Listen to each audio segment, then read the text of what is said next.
एही चारोटी कारण team India हारिला 3 number test. हाँ आगे दर्शक बंधु, क्रिकेट रो मक्का लॉर्ड्स ग्राउंड रे खेला तृतीय टेस्ट रे टीम इंडिया 22 रन पराजित होईची। विजय सह टीम इंग्लैंड सीरीज रे 2-1 रे आगवर अछि। टीम इंडिया को मिलिथिला 193 रन टार्गेट, हेले टॉप ऑर्डर बैटर निराशजनक प्रदर्शन कारण टीम इंडिया जीतिबा मैच को हारि जाईची। रविंद्र जडेजा एक संघर्ष करी 61 रन इनिंग्स खेलचंती। 82 रन 7 विकेट पतन पर भी जडेजा जेउ भली भाबे जसप्रीत बुमराह और मोहम्मद सिराज को साथी करी दलर विजय आशा उज्जीवित करथिले ता प्रशंसार योग्य। तांकर एही इनिंग्स कोनोसी युद्धाटू कम नथिला। शेष रे टीम इंडिया पराजित होईची। तेबे लॉर्ड्स रे भारतीय दलर पराजय किछि प्रमुख कारण रहिछि। एक नंबर कारण होउछि लॉर्ड्स टेस्ट रे विफल यशस्वी जायसवाल। टीम इंडिया रो ओपनर यशस्वी जायसवाल एपर्यंत सीरीज रो 4 इनिंग्स रे 220 रन करछंती, जेउथिरे गुटिए शतक एवं गुटिए अर्धशतक शामिल। एबे लॉर्ड्स टेस्ट रे पालिथिला जेउथिरे पिच बड़ बड़ बैटरक पई अग्नि परीक्षा पालिथिला। यशस्वी जायसवाल एई टेस्ट रे विफल होइथिले कारण से लॉर्ड्स टेस्ट रे ओवर इनिंग्स रे केवल 13 रन करछंती।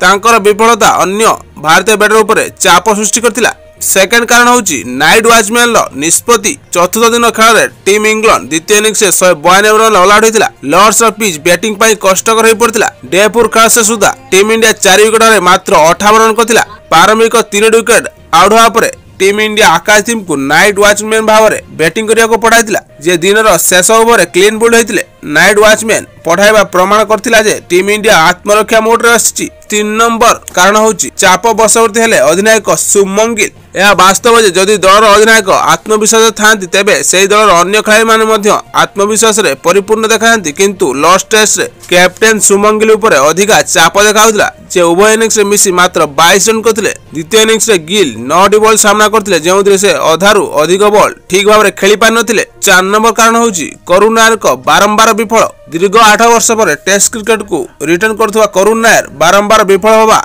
टीम इंडिया पई मिडिल ऑर्डर रे चाप सृष्टि करथिला। सीरीज 6 इनिंग्स रे करुण नायर गुटिए भी अर्धशतक हासिल करनांती। जदि लास्ट टेस्ट रे 40 किंबा 50 रन करि पारथांते तेबे दल को आज एमितिका दशा भोगिबा को पड़ नथांता। सब बेले भलो स्टार्ट करी इंपोर्टेंट समय रे करुण नायर आउट हेतिले, जाको दल को एबे महंगा पड़िछि। लास्ट टेस्ट रो प्रथम इनिंग्स रे करुण नायर 40 रन, द्वितीय इनिंग्स रे मात्र 14 रन करी आउट हेतिले। देखेर कथा चतुर्थ टेस्ट रे टीम इंडिया किभली परफॉर्मेंस करछि। आपन कोन लागुछि टीम इंडिया एई सीरीज रा बैक करि परिबो कि नै? कमेंट्स करी मत प्रकाश करंतु। एई भली क्रिकेट न्यूज देखिया पई एवं आम सह जोड़ी रहया पई Odia bat ball news channel को निश्चित सब्सक्राइब करंतु एवं पाखर दिया बेल आइकन को प्रेस कर ऑल कर दियंतु, जा फल एई चैनल ले पोस्ट होतबा समस्त वीडियो नोटिफिकेशन आपण माने प्रथम पाइ परिबे। वीडियो भल लागिथिले लाइक एवं निजर फ्रेंड सर्कल शेयर करबाकू जमार भूलंतु नै।